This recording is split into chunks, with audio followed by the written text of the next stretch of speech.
listen, it's no amount of like converting a Democrat to become a Republican that's going to solve the problems that we have in our society. In fact, it may just be a distraction. It is completely a distraction if that's your thought process.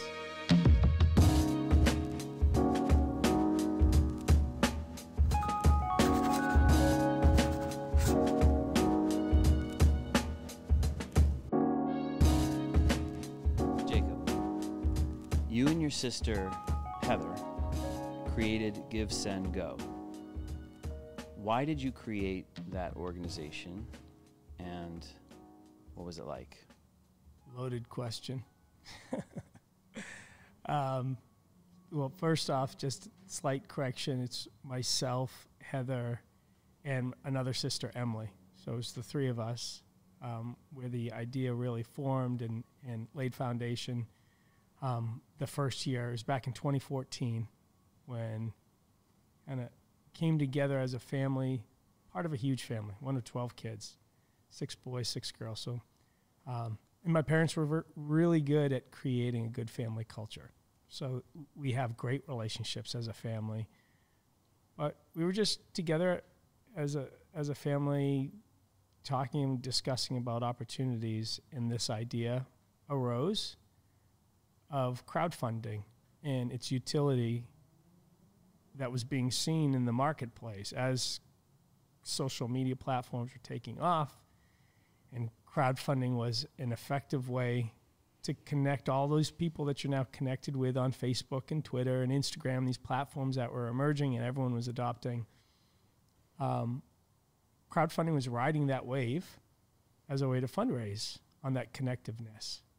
And our thought process, I grew up as a Christian in a Christian family, Southern New Hampshire, went to Bible college, thought I was going to be a pastor for a period of my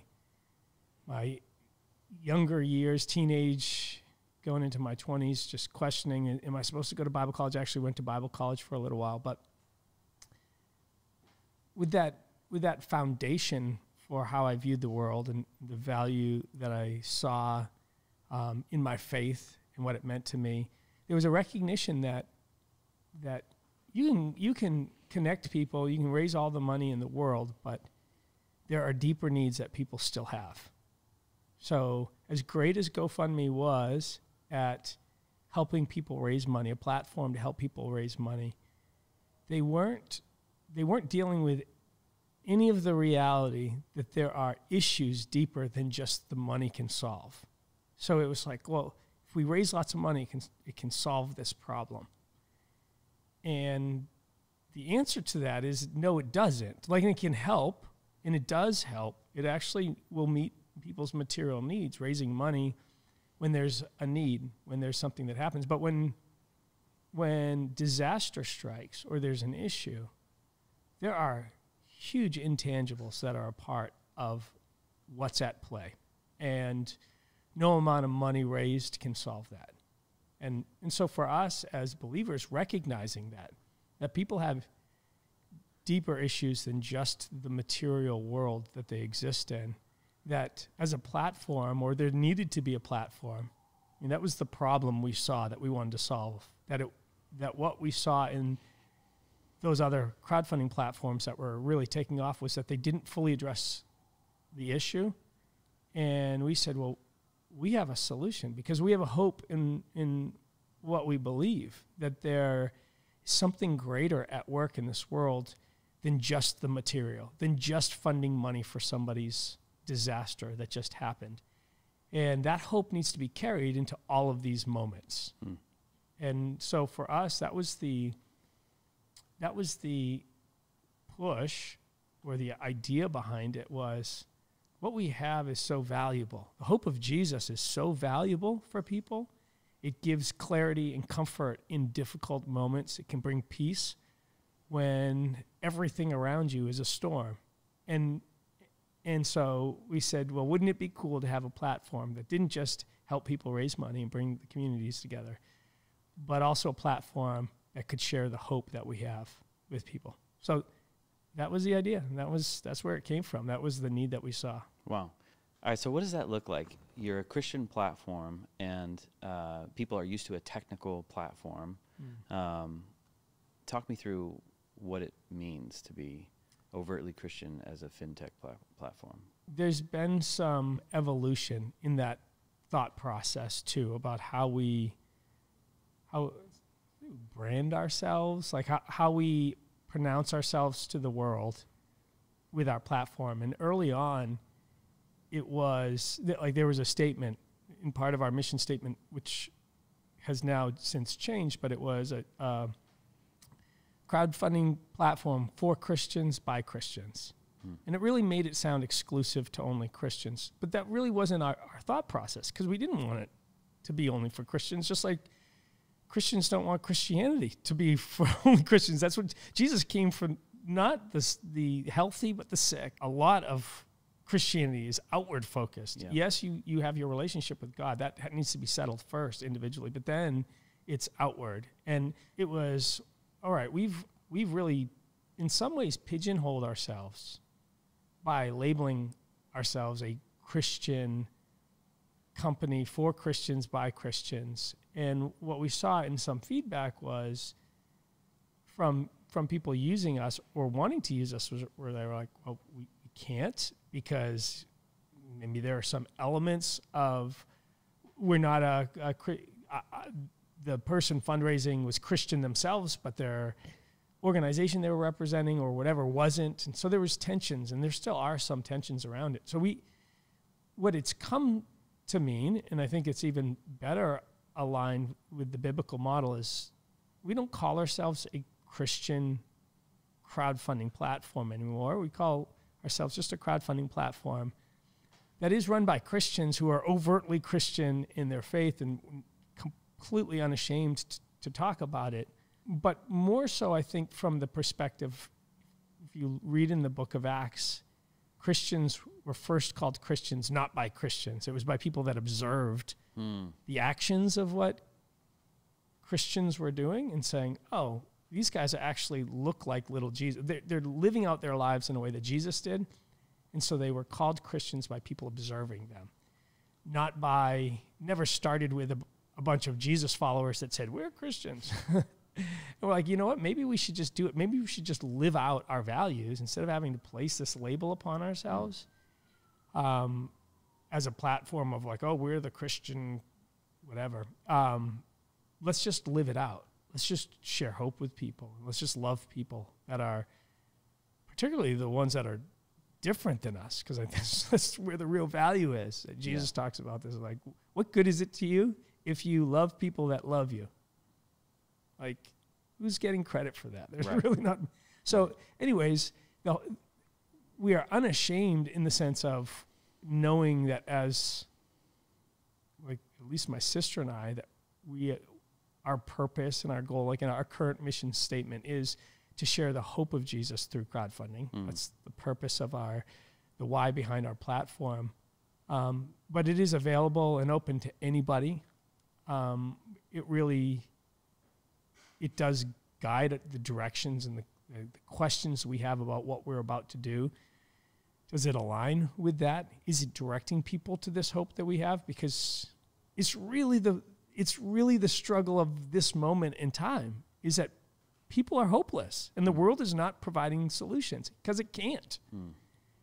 It might provide a temporary solution, but then it fades and you're left in the same spot. And we're seeing this so clearly now that really the only things that actually have a tangibleness to the human experience are things that are not of this world. Yeah. I love what you're saying there about,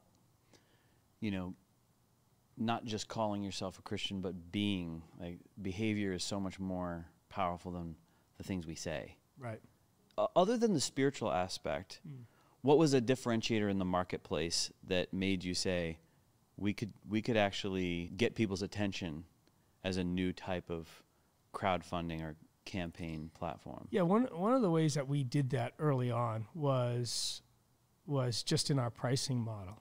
So the early crowdfunding platforms, they all had a pricing model where it was a percentage of what was raised was taken by the platform that was hosting that fundraising campaign. So that became the norm. that was the norm, still is the norm in many places. We spearheaded a new idea around pricing, particularly in our model of crowdfunding, because there are a couple different types of crowdfunding models. Like there are the Kickstarter, Indiegogo model where it's a reward. You're getting something in return for your monetary contribution.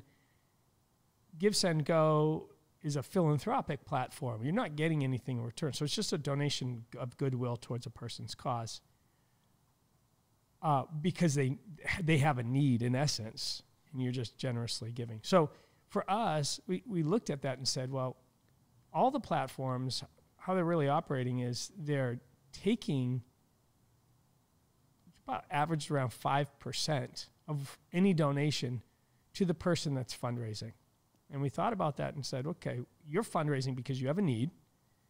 You need the money that you're raising. Why are we taking money from the people that need it? They're raising it because they need it. There are people that are coming to give to these causes. They obviously have the money. They're there to give. We should probably be asking the givers to give rather than taking it from the people that need it. Wow. And so it was just a shift in how we thought about our fee structure. So we had started with a very similar model to GoFundMe, which was, we undercut them a little bit. GoFundMe was 5% of every donation. We said, we'll be 4.5%. The more money you raise, we'll tier it down, which was just a new thing itself and nobody else was doing. But within like 3 months, we said, you know what? We actually felt challenged in our own personal faith walk to take a step of faith because it was an unknown. Are givers going to give just generously of their own volition to GiveSendGo? Right, because it's optional. Because it's optional, right. Was there any other platforms that basically had, I don't want to call it free, but the money I'm trying to donate really is the full amount that goes through to the person?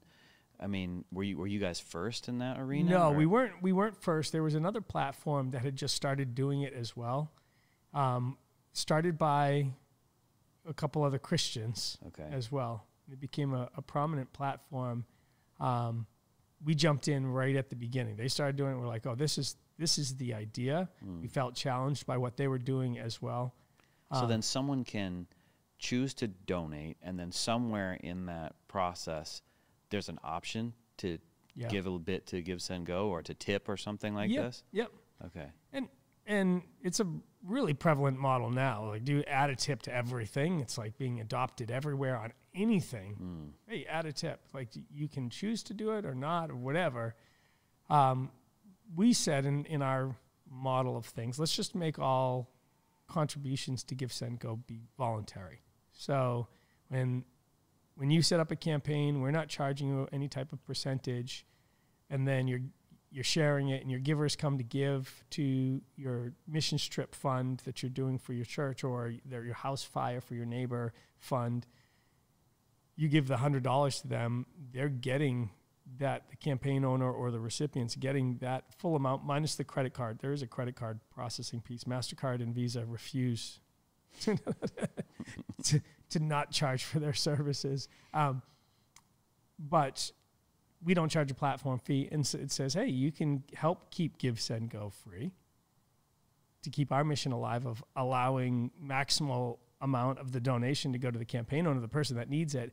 And what we found was over 70% of givers actually gave extra to GiveSendGo. And what was, just on a side note to that, what we found was even more interesting was when COVID really kicked in 2020, and we analyzed some of that numbers. And there was a lot of uncertainty. Obviously, it was like the economy's going to crash. Everyone's being shut down. We saw givers become more generous to GiveSendGo. I was like, wow, this is fascinating. It went up from 70, it was like 68%. It went up to almost 80% of people donating of their own volition, voluntary to GiveSendGo. It's really interesting and neat. It's cool. Yeah. Yeah, it's really cool. I want to talk about those early days of building the business a little later, but first, you guys came into sort of the public spotlight around politically volatile situations. Right. A quick scraping or a quick perusing of Wikipedia shows that you guys had some very notable campaigns, like some legal defense fund for Kyle Rittenhouse, legal defense for some of the people that were in the January 6th situation. I'm not willing to call it an attack. And like most notably, the trucker convoy in Canada. Right. And the Wikipedia piece reads kind of like a hit piece. It reads predominantly negative. Sure. I guess my first question is, can anybody create a campaign? Or is there an application process? Yeah. What is that like? It's a great question. And because there's a lot of implications to that. And so, yeah, anyone can set up a campaign. There's part of it's just not even a tech platform, just as a service in general. This is business 101, is if you can lower the friction points to engagement with whatever product or service that you're selling or offering, then you're going to have a higher success rate.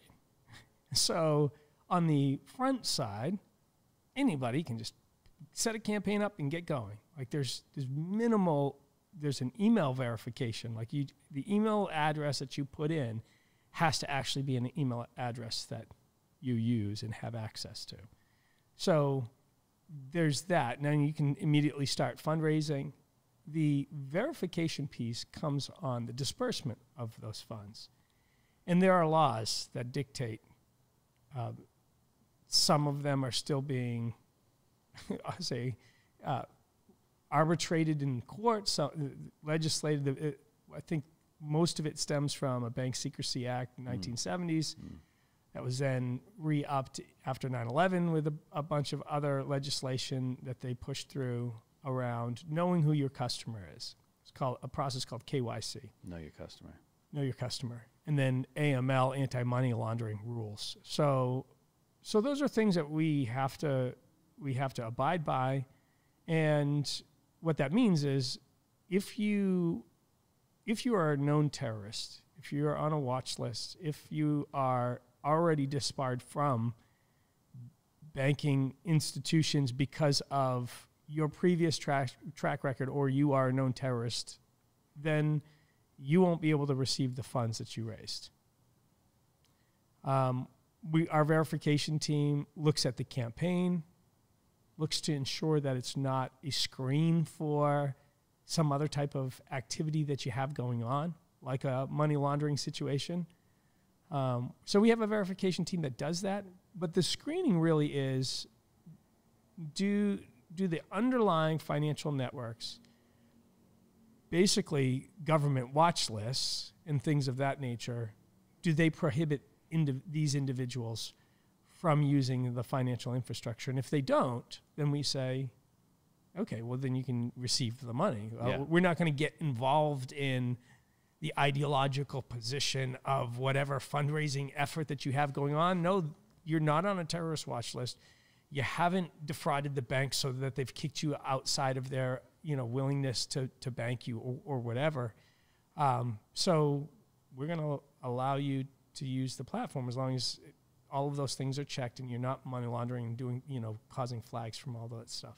Yeah, you're like, we'll follow the laws, right, and we're not going to get involved in trying to figure out whether this is something we personally agree with or not. Right, exactly. Because the shades of gray there, that's where it gets crazy. Would be endless. It is endless, and it's fascinating to me that people don't seem to understand that. Or maybe they fully do and they just don't care because they have an ideological bent. And that's where I'd go more so when you see what many of the big tech platforms have engaged in over the past decade is we have an ideology, and that's what we're forcing on everyone because of the mass adoption of our platforms. We're just going to regulate the ideas and things that we agree with. And that is just antithetical to truth. It's antithetical to any proper view of from a religious context. So it runs in the face of a bunch of different things, and we could talk deeper into some of that. But Yeah, you're talking about, as you make value judgments of these different positions people have, you're saying you individually and as the company, you have a value that's actually higher than that, which is for freedom, for people's freedom, right? That you're saying,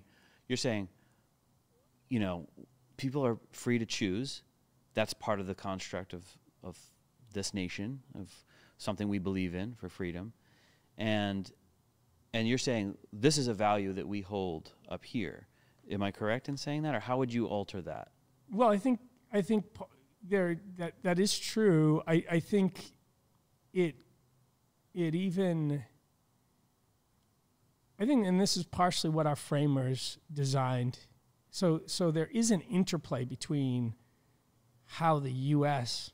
operates, because our framers did draw from biblical concepts and ideas. So I think these things are rooted really in the Judeo-Christian ethic about how God created the world and how that he instantiated freedom right at the beginning, knowing that it was going to create some horrific outcomes, particularly the worst outcome, which is his own death in redeeming it, the sacrifice that he was going to have, because that was the greatest, right?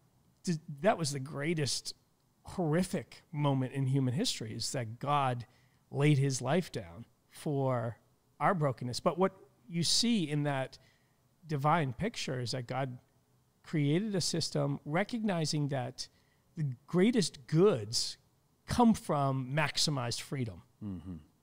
It's not any bastardization of that, which is, this is what Paul talks about in Galatians, where he says that the devil goes around like a roaring lion, kind of an imitation, or like an angel of light. Like these are references to Satan used in Scripture, imitations of what's good, a pretext of what's good, a thought that there's some moral element to it, but in reality, rotten to the core.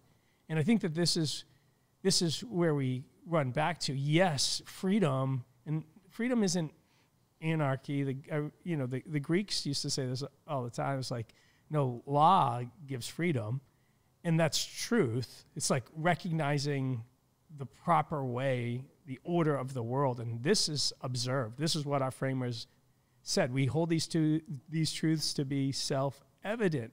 Like they're observable in the world. Yeah.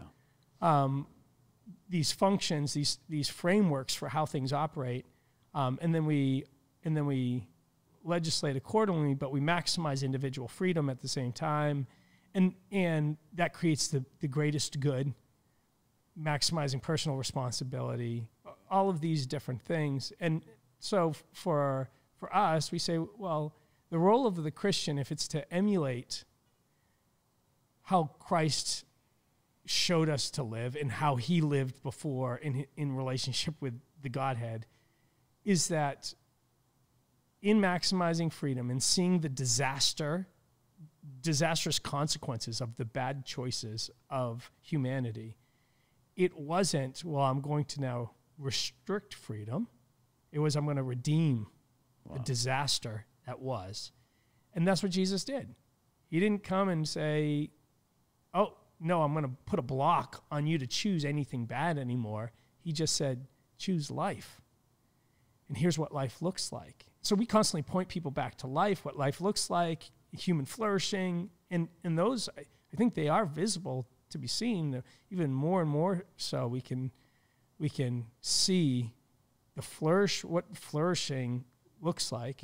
But it's a wrestle towards what that is, because as humans we're not God and we don't have omniscience, and so and this is why it's so valuable to have freedom in the breadth of our conversations, because it's in the wrestling of all of those ideas that we actually begin to understand what truth is. And when you shut off segments of those ideas, you have now ruined your endeavor to truth, because truth is found in the exploration of all of these tensions that exist in ideology. So we constantly and Jesus said this about himself. He said, I am the truth. Like, I am that foundation. And then he said, and in knowing me, it's going to come through this seeking process, this endeavor of going after and wrestling with the things that we can know in the world. And so that's why we take the stances that we take for GiveSendGo, which is we see it as a scriptural underpinning that the best way forward is not to get involved in shutting people down, but doing what Jesus did, which is redeeming the heartbreak of the moment by pointing towards a greater reality, a hope beyond people's personal circumstances. I mean, the biggest cause, I'd say, of much of the strife in the world is our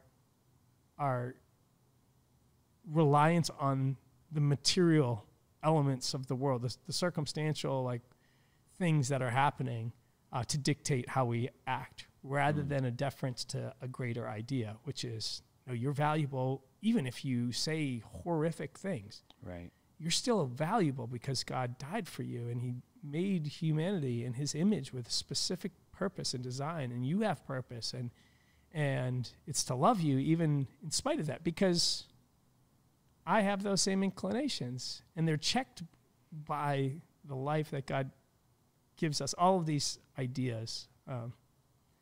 There's so much in all of this. And, well said. But it's also wrestling it out. Heather and I use this all the time. Is we're going to operate the platform with grace. Grace towards the people that agree with us, want to use our platform, have a similar ideology or thought process. Grace towards the people that disagree with us. We're going to operate because we realize we don't know everything. I'm still on a journey. Right. I need to talk with people that disagree with me. And I desire to talk with people so that we can continue to wrestle ideas forward. It is pride in the day that we live that shuts that dialogue down, says, I know everything. And it really goes back to this fundamental tension. It's either I'm God or there is a God. And when you have a recognition that there is a God, your ability to hold pride is drastically reduced because you realize that you're not God. But we've ripped God out of society, out of our thought process, thinking that somehow man being God was going to be a better thing, and it's just proved disastrous. I'm reading Pagan America, which is written by a friend of mine, John Davidson, and this is his entire point, that this whole experiment actually only works for those that are willing to follow God. And it worked then and built up, because of a God-fearing. You can't divorce the one from the other. And our founders knew that. They said that. I think it was Thomas Jefferson who said, this Constitution is almost what we're forming here is only fit for a moral and religious people. He was, even as a deist, if anything himself, not a fully on devoted Christian, he recognized that the values that hold what they were putting together had to come from that substrate. And if you remove that, it comes crumbling down, and that's what we're seeing. A company is nothing more than a group of people that decide to work together, and of course there's leadership. So these are individuals that have individual thoughts, feelings, beliefs. Talk to me how do you think about building a culture and spotlighting, choosing what to spotlight in terms of the campaigns that come to your platform?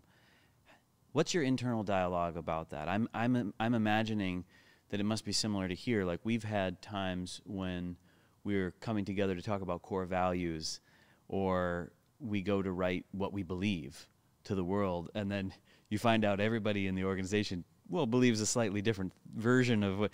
Hopefully you're closer together than apart. Yeah. But how do you think about that in terms of building a culture and sort of, working the marketing problem, which I heard Jordan Peterson say this morning that it's 85% of a business problem is the marketing problem. So you guys you get to choose what to spotlight. You do as an individual, as a leader, and as a company. How do you think about that? Yeah, well, what's fortunate about our platform is that we're more of a service. So just as a clarity, because there's, I think, some nuance. I can talk about culture in that element, but I want to make clear that when campaigns come on GiveSendGo, they're driven by the campaign creator. So they're the ones that are driving traffic to their campaign, building the momentum around it. It's on them. It's on them. So from a spotlighting campaign perspective, if a campaign is being successful, then it likely has a chance to be like maybe on a trending section of our page. We do have... Automatically or human controlled? Well, there's a mix of both. So there are algorithms that pull. Yeah. And then there's our ability to, because, and again, this could be an idea that we wrestle through. This is a journey. Like, no doubt. I don't want anybody to ever think that we can't grow in our ability to wrestle with some of these concepts. But we probably would not, and we actually have suppressed successful campaigns because they were say suppressed in the sense of not showing it in the trending section. Now, not suppressed on any social platform or their shareability or them showing up, but that they weren't going to. It's just not that extra thing that you can give as with your views, things that levers that you can pull to market something. You're not pulling those. Yeah, and probably we have literally had hundreds of thousands of campaigns on GiveSendGo. Every day, hundreds and hundreds of new campaigns are coming up. So there is a mass of successful campaigns. So it's not hard to say, well, this medical campaign where there was a tragedy and now the community has raised $150,000 in a day to raise money for this family that just lost someone in a tragedy.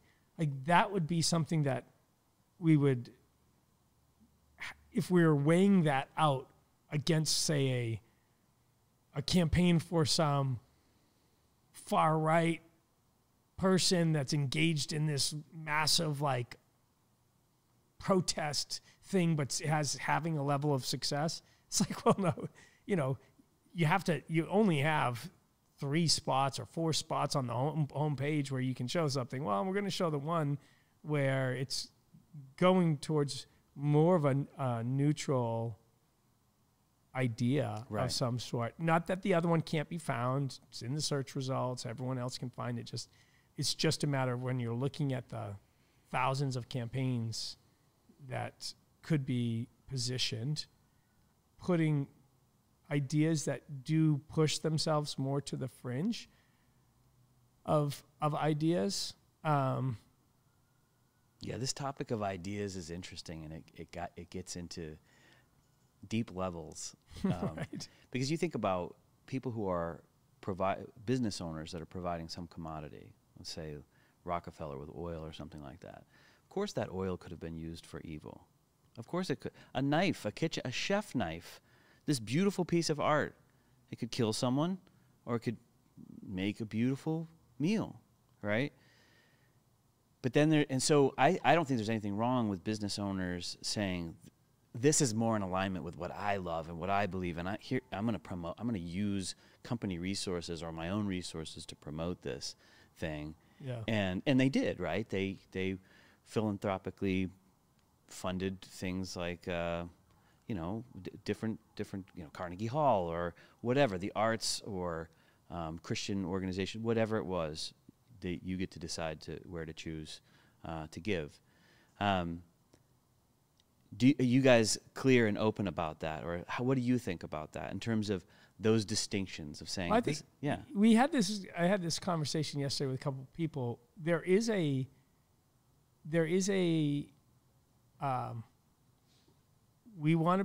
are a platform where we allow a lot of things on it. And I'll say the vast majority are are harmless in the sense that it's an adoption, it's a mission trip, it's medical bills. The attraction comes from the notable ones that get all the media attention because there is a political tension around it or some ideological tension. I want to talk about that in a minute too, but keep going. Right. I'll give an example.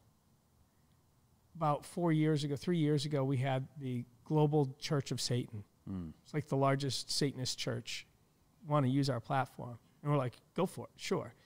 But just let you know, this is what we stand for. So any money that we derive from your use of the platform does go to benefit things that you probably are opposed to, because I make money with the service I provide. I then use it to support my family or whatever else, and then also engage in civic activity and promotion of various things. So I'm a strong proponent of pro-life issues. Right. So I'm going to make money, and GiveSendGo is going to make money, and I'm going to donate to those causes. Now, if you as an organization that's antithetical still want to try to make an example out of our platform by using it and saying, we use this, look at, we're on this platform that has this Christian ethos and we're the Satanist company using this, I kind of feel like, we get the last laugh because we're actually sharing our hope with you, the ways that we do that. We call campaign owners, we pray with them, we put Bible verses on everything. So you're going to get the word of God in all of your givers that you're driving to our platform are. So it is in some essence, it keeps out some of the extreme essence because they don't like the fact that we support things different. Right. And I don't know if that was where your question was driving. It was the spirit of it, is like how you think about that, right? And you've said it. Yeah, and then they're exposed to those good things too. I mean, like, think about how many people in history have attempted to make a mockery of Christ logically by, reading they read the Bible to try to disprove it. And what does it do? Changes their life. It changes their life. Right. Yeah, and so we're willing, like I said, we're not gonna discriminate in the sense we're not gonna tell the Church of Satan they can't use the platform. Actually, in some elements, I say, yes, come use the platform. I want your community to experience being accepted and not shut down as you might be on some other places because you have some crazy views, and then question, well, wait a second. Like, are these people as bad as I thought they were? Like, I mean, this is the grace that God gives each one of us, but Jesus says, how do you convert your enemy? You do good to them. Like, you treat them in a way that isn't deserving of how they think or how their actions. And that in doing so, it's like heaping coals of fire on their head. It like really causes them to question, wow, I'm not deserving of their good graces, yet they're willing to give it to us anyways. Fascinating. Maybe that should make me reconsider, because that is really like the defining difference of a lot of or a soul element of the Christian idea, which is you love people that are different than you, that might even hate you and want to destroy you. You love, you share, you care for them, you sow into them.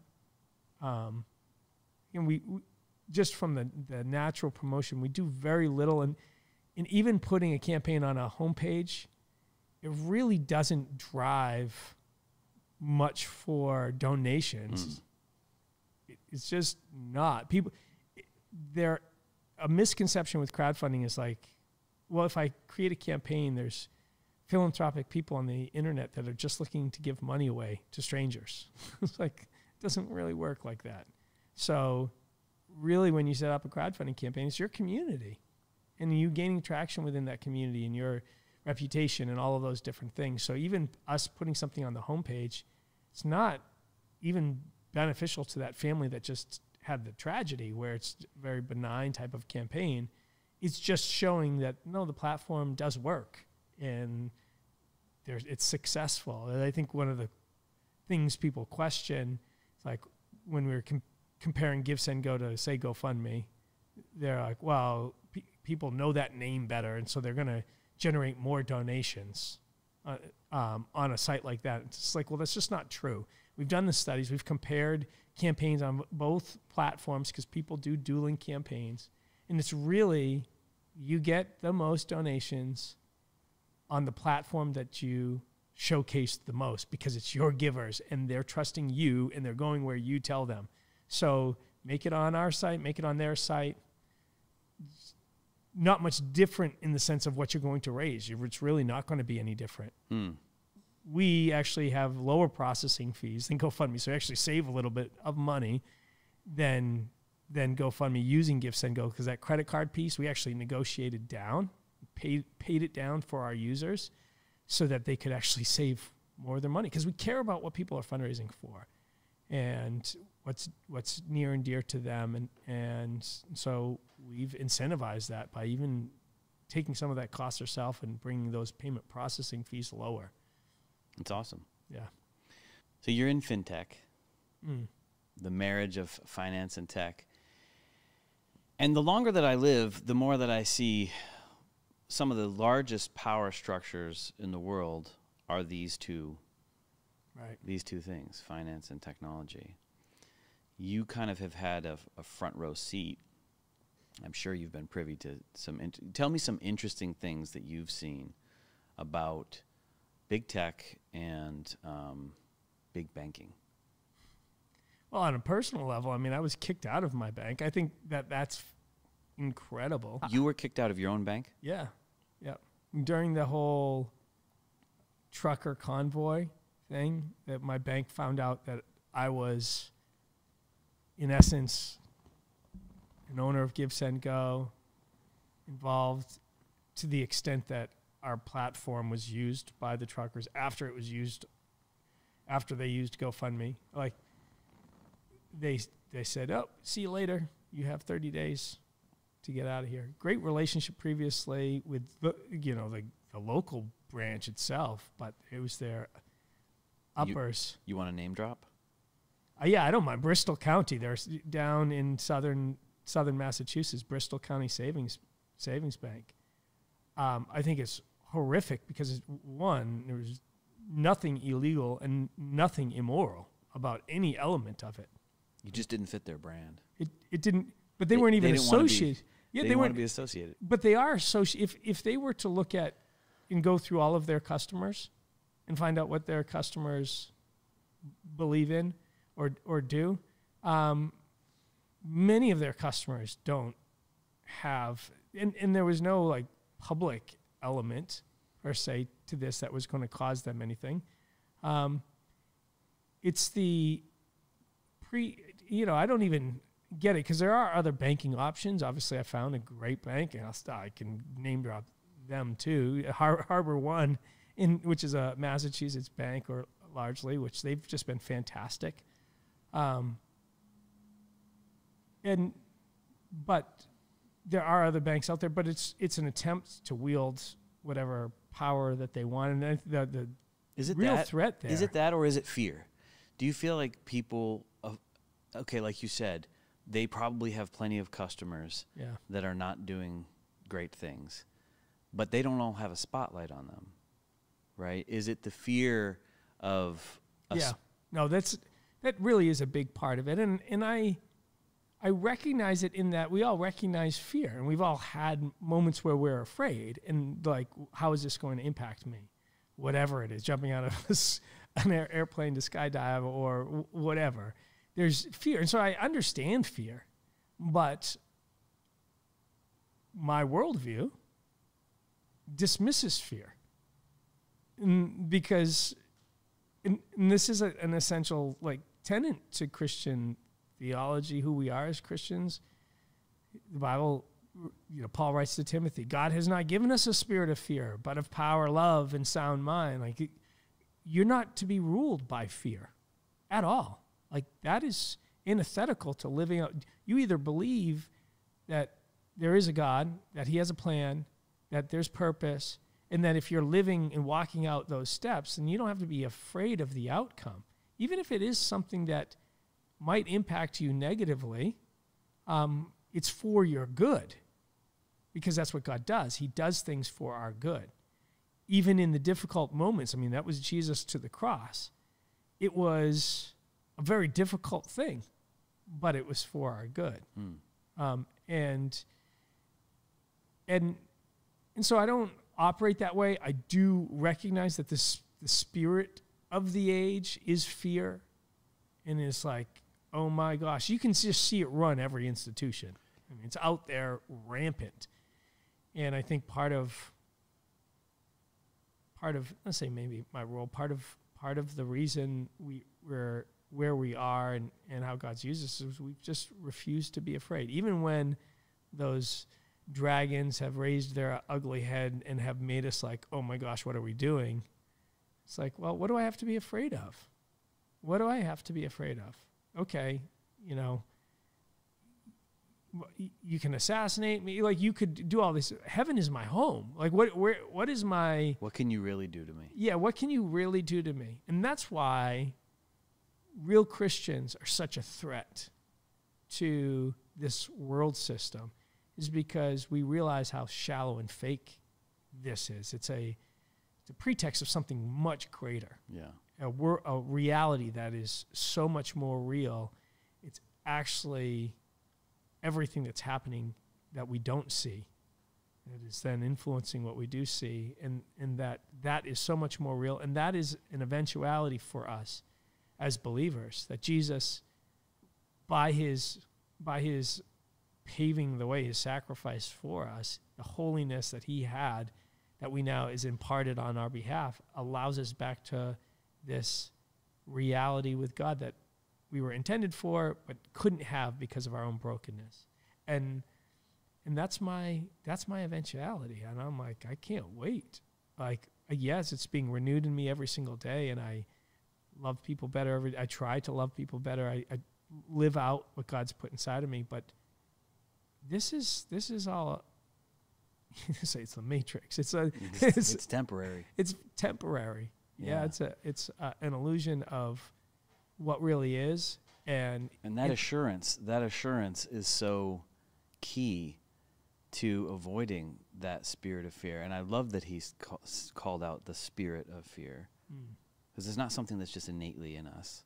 Right. It's not something that we just have to own. Oh, sometimes we're afraid. No, it's a spirit.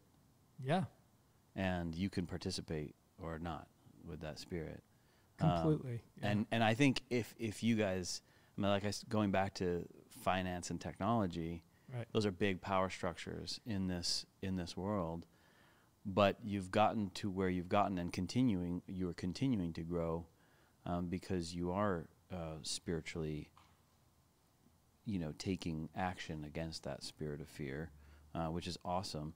And what are some of those dragons that you mentioned just now? I mean, did I also read that you've had run-ins with other big finance situations? Well, from PayPal, Discover Card. If you just Google search GiveSendGo and PayPal or Discover Card, you'll see stories. I would say reach out and ask directly what the real truth of the situation is, or at least our side of the situation, because like PayPal put this thing out, we canceled GiveSendGo, and the reality was it was just the opposite. We said we're not working with you anymore, PayPal, because you're trying to shut down legal campaigns and legal activity for those campaigns, which should be a fundamental right for people in this country to be able to give. And the Supreme Court, at least how our framework is that our money is a form of our speech, and that when you stop people from being able to give money, you've now silenced their speech, which again is a fundamental principle to not just the American idea. It's fundamental to the Christian idea. Like, what does John 1 say? In the beginning was the Word. It was like God manifested himself through speech. Right. And then through that word, that logos, all of this stuff resonates with the fabric of what Christianity says. And So it's not free speech just for free speech's sake. It's because it's actually embodied in the very fabric of how things are. And payments as a byproduct of that. We recognize that. And so PayPal saying stuff like, well, we shut GiveSendGo down. No, you didn't. I have the email. Anyone wants to see it with us and PayPal where I said, nope, sorry, we're not using you anymore. And then they came out 3 days later with an article in a big news publication saying, we shut GiveSendGo down. I was like, oh, that's fascinating how you want to take and twist this narrative. Crazy to make you seem like you were trying to shut things down, but we were the ones that just said we're not going to comply with that, and we're not going to use you because you're asking us to do that. Right. And then Discover Card, around the Kyle Rittenhouse campaign, a memo was leaked that they were trying to prevent anybody that had a Discover Card from giving to Kyle Rittenhouse's fundraising campaign. And thankfully it was leaked and it was exposed. They didn't have a mechanism at the time because of how we were built to actually do that, but they were attempting to try to do that, and it was outed. So we've big social platforms like Facebook and Twitter, previous Twitter, that would censor GiveSendGo campaigns like the Kyle Rittenhouse one, and suppress them from actually being shared. Like, nope, if it's got GiveSendGo, it's not going to be shared or whatever. And so we've had to butt up against those types of things for sure. But it hasn't broken you and it hasn't shut you down. And it doesn't even sound like it's thwarted you or speed bumped you in not in any major way. You're playing a long game here. What can you say about the long game? What have you seen so far? Well, my general view is God's desire is to redeem humanity to himself. And he's doing as much as he can in utilizing people that are willing to stand in those places in the gap and bring redemptive purpose back into the marketplace. Billy Graham, Chuck Colson, some of the greatest evangelists of the last century spoke that the next great awakening, the next revival of the human spirit towards God was going to come through entrepreneurial endeavors, redemptive entrepreneurship. I didn't know about that until a couple of years ago when I heard a quote from Billy Graham or something. I was like, oh my gosh, because that's where I really see GiveSendGo being. We're seeing now in 85 countries, we're seeing people all over the world use GiveSendGo, and we get to share the hope of Jesus with them. And we do that a couple different ways by calling our campaign owners and praying with them. I mean, if you looked at our feed just from our prayer team of responses of people that missed the call, got a voicemail, where we actively just prayed for them, prayed about their campaign, people are blown away. They are coming to faith because of just that simple act of us saying, hey, we're going to speak life into the moment, that the struggle that you're in. And so I think we're not going to be ashamed about carrying the hope of Jesus into the marketplace. And we realize that there is a war, like, for sure. And we're going to continue to stand by our conviction, which is not hateful. It's like, we love people. We love people, broken people, people in the church, people from every walk of life. Like, we just love people. And we realize that people have value, and even in the midst of their destructive behaviors. And we come alongside them. And it's one of the reasons why we're foster parents. We've fostered over 30 children now. These kids are just in difficult moments in their lives, and we get to come alongside and just love them. Give them a hope and purpose that their life isn't meaningless. Even though their family situation, their biological family situation broken, it's not meaningless. And God has a purpose for them, and that they can impact the world. And you share that, and it brings a spark of life back into their being. And that's a sacrifice on our part. We have to lay our lives down to do that. Inviting these kids, not easy to take. Anyone has kids realize they're not easy. No, it requires the most sacrifice, I think, parenting. Right. And foster parenting, you're intentionally allowing yourself to pour out and connect with this person, give them everything you can, and then often they're ripped away from you, but you're left with some of this hole, but at least you helped them as much as you could through that time. Right. I think it's a tough thing. I've only ever fostered and then adopted, so I've never had the ripping away part. But yeah, I can imagine that it is probably one of the most extreme examples of giving, and then without receiving, giving without receiving. Yeah, it is, and I find it so fascinating the moment that we live in that preaches like hedonism to the full, like a life all about me, and how anyone really finds fulfillment in that, because it doesn't, and it's been you see these outcomes. It doesn't take this is a part of my view. It doesn't take a genius to look at relationships just don't work if they aren't sacrificial. You can't, it's the nature, relationship, it's ingrained in the fabric of what relationship means. Wow. Because if everything's about me, then it's not a relationship. It's just like it's some obedience to me, everything. And there's no life there. Like in order for two people to come together, you have to have give and take. So it's the fundamental to the nature of relationship is sacrifice. And we've pushed these ideas that your best life is you doing you, all about you. It's like, that's not true. You know that if you try to get in a relationship with somebody and you make it all about you, it's not going to last. Yeah, recently I've seen studies about mental health where it's becoming very clear that the more you think, like the obvious default is to I have this problem, I need to think about it and solve it, and maybe I need to talk about it with someone else.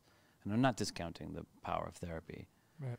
But more and more studies are showing the more you think about it, the more you think about you, the bigger the problem actually gets. Completely. As opposed to getting outside of thinking about you and serving someone else. It really hits the nail on the head. It is the solution in so many situations. I've said this to so many people that have found themselves in that place. It's like, who are you sowing into? Like, you are so wrapped up in you right now. Like, that's all you can see. It's going to be the death of you. And it is. Like, your life is deteriorating. Your mental health, everything is consumed with. Where are you volunteering? Start sowing into other people. Man, the shift that you will have, the benefit to your well-being, it will opportunities will open. It literally will change your world. Yeah. If you start sacrificing and not making it all about you. Would you get wrapped up in that? Yeah, it seemed like an easy solution. It's just hard to do. And isn't it interesting, the idea of energy and flowing energy, the first thought is, okay, yeah, I'm going to fix this or whatever. And so I need to build up my strength. But if all good energy is coming from the Lord, by giving to someone else, you are actually doing something godly, therefore receiving more of his energy. Yeah. He promises us that, and I've experienced it a million times. When I'm depleted, give. Right. It's counterintuitive, but it's incredible. It is. It completely is. So we're talking about you've gone deep in talking about the spiritual side of what you believe and the ethos of the company. I find that there's a conflation that's common around politics and, let's just say, Christianity. Like that there's a misunderstanding of where to put thought and energy. And so much of what you've been talking about has been like actually spiritual versus political. Yeah. What have you seen in regards, and I see this, among Christians. I see Christians that are often they care more about fighting some political fight versus loving their neighbor. Right. And of course there's the secular types that are frothing with religious fervor, their own around their own causes that I would still call religious. Yeah. How do you think about values and where morals and a spiritual walk with the Lord meets the constructs or rule of law or things that we have influence on for society? Like, are you a political person? Do you know what I mean? Like, yeah, I think we're very fortunate that the world that, particularly in America, that we live in, allows us a voice as an individual into the political situation. So I would never say don't be engaged. It's part of your civic duty. Like, you're a citizen of the if you're a citizen of this country, then you should be engaged in what's going on. But recognizing it's like, do I go to the gym because I realize I need health for my body, but this is a shell of something greater? Yeah, I still go to the gym because I want my body to be healthy, but there's something way bigger that I need to have right first. Your spiritual health, and that matters more than your way physical more. health. So there's no even comparison in my mind. We always say, listen, it's no amount of like converting a Democrat to become a Republican that's going to solve the problems that we have in our society. In fact, it may just be a distraction. It is completely a distraction if that's your thought process. We know this. Look at these parties and what they ultimately pull you towards. It pulls you towards bigger government, more slavery to that government, whatever it may be. The only real good is if it actually comes back to life-giving principles, which are only derived from the life giver himself. Right. And so we say, listen, we are not playing the political game. Now, I would have my own personal political leanings and ideas on certain political issues. Of course, everyone does, I would imagine. But as a business, as a platform, our whole goal and our whole thing is we want to point people to Jesus, because we think that in doing that, you actually remove the extreme, you soften down the extreme elements. Mm-hmm. Because people get extreme typically about, not always, I'm just trying to think about this on the fly, but a lot of the circumstantial, the tangible, the powers of the world, the powers of political types of things. And it's like, what are those things? If you're a Christian, what are those things? Like those are, we have a whole different, we're aliens in this land. We should have a whole different perspective. First and foremost, it shouldn't be asking, well, are you a Biden supporter or a Trump supporter? It's like, do you know this guy Jesus? He's really cool. He's like beyond cool. He's God, and he's done something amazing for you, and he can give you life like you've never known before. And they tried to pin him down politically when he walked this earth. Right. And they couldn't. Yeah. Yeah, well, they couldn't in the sense that he refused it. It didn't mean that they didn't have propaganda to continue to make it happen. Well said. Because like they did put a sign over his head. Like even in his final moments, it's like we're gonna paint him how we want to paint him, and that is the constant battle. Like he was constantly saying, "Listen, no, I'm not political. I'm not of this world. Like I'm not. This isn't my thing. I'm not going to get engaged in your." And they're constantly like, no, pitting him against whatever thing that they wanted to try to pit him against. And true Christians should find themselves in a very, I'd say, similar situation where you're constantly being posed to be some some agent politically. It's like, no, but you should always be saying, no, that's not my goal. Like, I don't want to make Republicans Democrats or Right. Democrats Republicans. Like, I don't have any washing, like there's no grind there for me. I want people to know life and the author of life. And that opens up, I mean, that's just a wonderful place. Because you get the Republican and Democrat thing, and this is where everything breaks down. And it's like, you can't talk to each other. It's just like, it's just craziness. Yeah. And we're like, no, we want life. And that means, like, even with our own team at GiveSendGo, like our actual employees, the people that work with us, they come from all different stripes, religious backgrounds. Many aren't Christians, and have different ideas about various things. We've seen people come to life since being part of GiveSendGo on our team, which has been incredible. Wow. But it's just because we're willing to engage, willing to like take steps and not,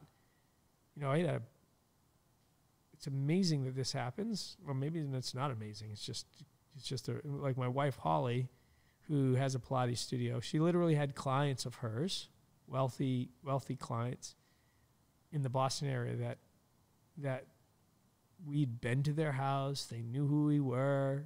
Like, we're not these radical racist or like supremacist or believers in these far ideologies, that said, because your husband is running this company and believes in freedom, in essence, allows things that we disagree with, we're not going to have you as our Pilates instructor anymore. And they just shut her down. We're not going to talk to you. We're not going to like, after having years of sewing into each other's lives, going over, hanging out, like all relationship, they just chose. Like, it's just fascinating. Like, I still want to talk to you guys.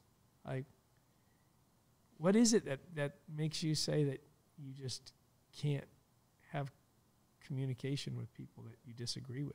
Like, that just seems... It's so backwards from people who tend to claim to be more tolerant. It is. They become a lot less tolerant. That's exactly what it is. Like, this is, and we did a thing, with the Babylon Bee, and we made up this line because there's like GiveSendGo, the platform that actually believes in the ideas that are proposed of diversity, equity, and inclusivity, or Wow. tolerance, or whatever. Like, we love diversity, like the actual substance of that, which is how people think. Right. We love say tolerance in the sense of engaging. Actually, if people are actually different than you. Yeah. Being willing to dialogue and, Right. not shut down someone. Because it's really fundamental to the human experience that we're different than each other. You and I are different, so we're not going to agree on everything. Right. And so the idea that because we have a difference means I have to accept that difference in order, that's just, it's silliness to me. You can't have a relationship if that's how you, again, it just falls apart. The whole idea behind relationship is sacrifice. Part of that element of sacrifice is I give you preference, an element of preference. Maybe it's your idea that I disagree with, but I sacrifice my have to be right Mm-hmm. in order to continue the value of the relationship. Like, that's just what relationship is. So it's what's happening is just a fundamental destruction of any let's say institution, but any orchestration of God in creation. Anything that he put together, he put relationship together, he put biology together, he put seasons together, he put time, like all of these things in humanity. And I do believe it's driven by some dark underpinnings, is trying to break free, and to our own detriment, to our own death. Like, it's just going to be the death of humanity. And And Jesus is that redemption. That's right. What are you excited about? So we've got some amazing things that we have going on. Super exciting. We did just open our own data center. So we bought our own servers. We're building, as a wise business owner, I would say this to anybody in business, you should be doing a SWOT analysis or something where you're identifying, okay, what's your strength and weakness, your opportunities and your threats, like how is your business operating within this realm, and then making decisions based upon what you realize. And for us as a business, we said, wow, okay, here are a couple potential threats, which we do live in a culture where censorship is a thing, and some players could just pull the rug out from underneath you. We saw this several years ago with Parler, if you remember the platform, like Twitter alternative type of thing, where they just colluded to come together to crush this platform that was allowing people to speak freely and wasn't being controlled. How quickly people forget. Right. I mean, people are just still using Amazon. Yeah, no, I know. It's crazy. And so we saw that. This is a proverb. It says a prudent person or a wise person sees danger ahead, takes cover, but a fool continues on his way and is destroyed. Proverbs 22, it's repeated in Proverbs 27. He was trying to get the point across. And this is interesting, as it relates to our earlier conversation about fear. Because you're clearly talking about seeing a danger and taking action, but not living in fear. Completely. There's a huge distinction. It's an important distinction there. So you guys are saying, okay, let's move towards more sovereignty over controlling the data center, more security. Right. And what's on the horizon in terms of expanding the platform? This may not be the forum for you to announce any features or anything like that, but if there is anything that you're excited about, I'd love to hear it. We realized as a platform, two of our biggest dependencies were, how are we being hosted? Like what computers or like physical things were actually hosting our platform and website and stuff like that. And so we need to make solutions to try to gain levels of independence there. So if we're dependent upon someone else that we don't own or they can't control, then that's a threat to us, a potential risk. We need to try to mitigate that from just a business standpoint. It doesn't even, and then payments is another side of that. We live now in an incredible moment. Like you're living under a rock if you don't know about cryptocurrency and just even on a high level, some of the potential and the value of what cryptocurrency can be, does. And so for us with payments is basically being a payment facilitator of some sorts. We're like helping people make it easy for them to receive money. We look at, well, what are all these underlying elements? How does money move? How does all this stuff operate? Wow. We didn't, complete honest, like I didn't come from any background in anything of this nature. Heather and I say this all the time. God didn't call the qualified with us. Like we just chose to be willing and like have slugged it out, even to our own detriments to some point, because we have made some mistakes. And as every business does, every human does. Exactly. And we've learned and we've grown and so thankful for the people that have used us in spite of some of those moments where the website crashed or something happened. It is a heck of a sector to go after without a background in it, though.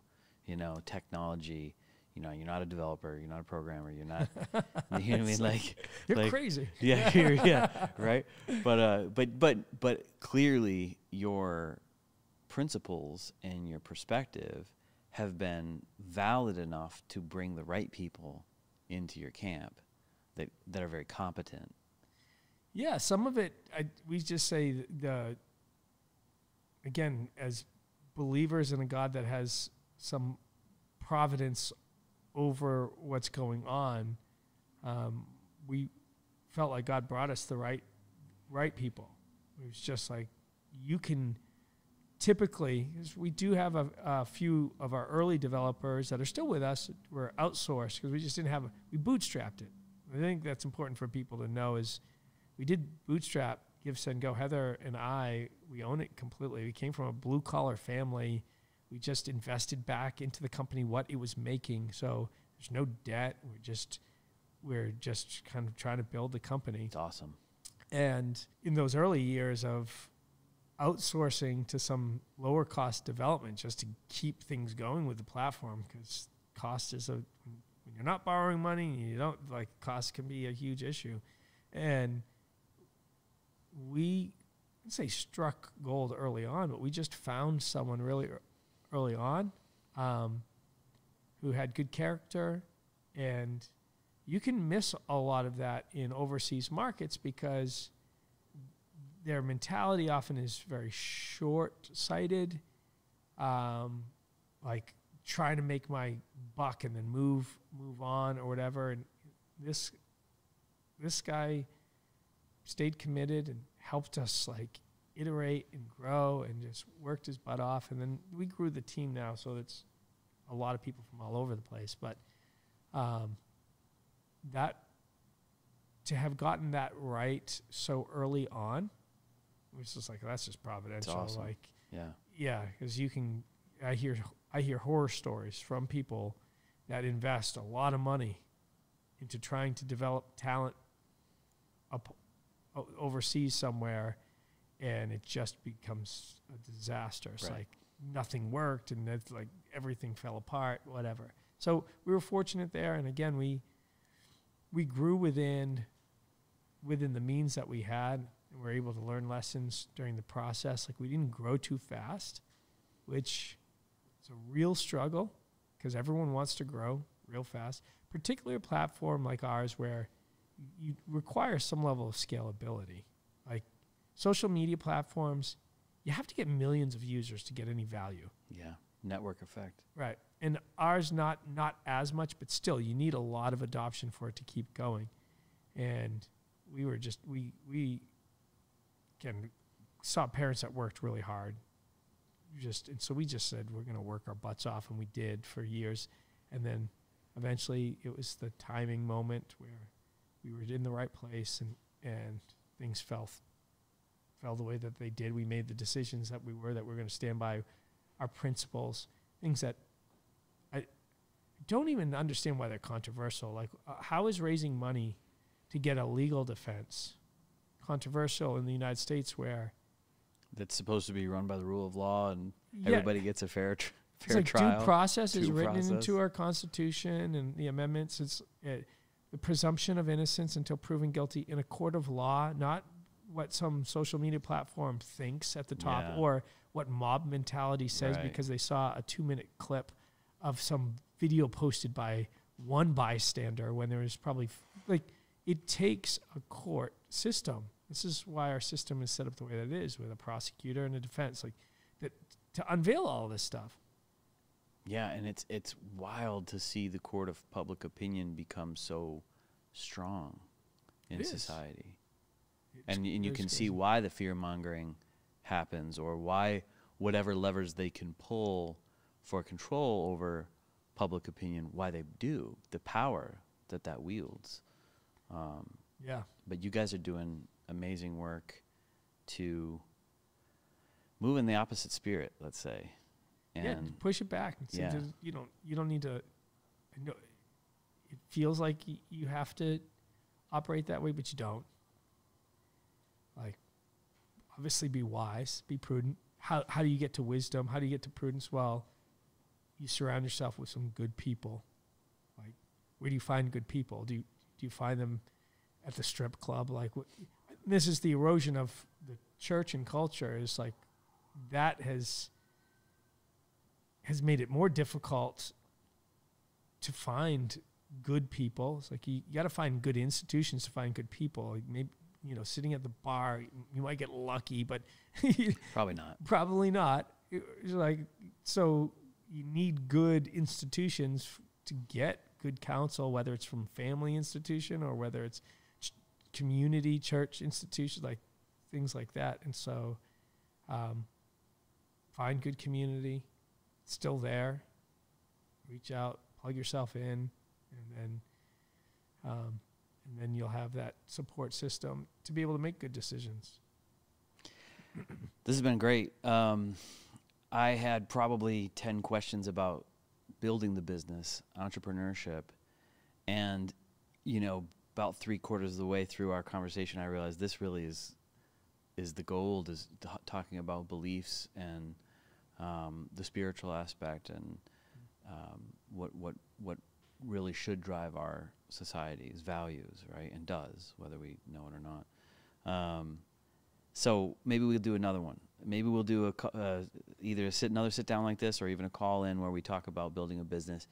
If you viewers are interested in digging further into the entrepreneurship side of the GiveSendGo story, then drop a comment down below in the YouTube video, and we'll dig into that. But thank you so much for having these deep discussions with me. It's been an honor. Pleasure's all mine, Jed.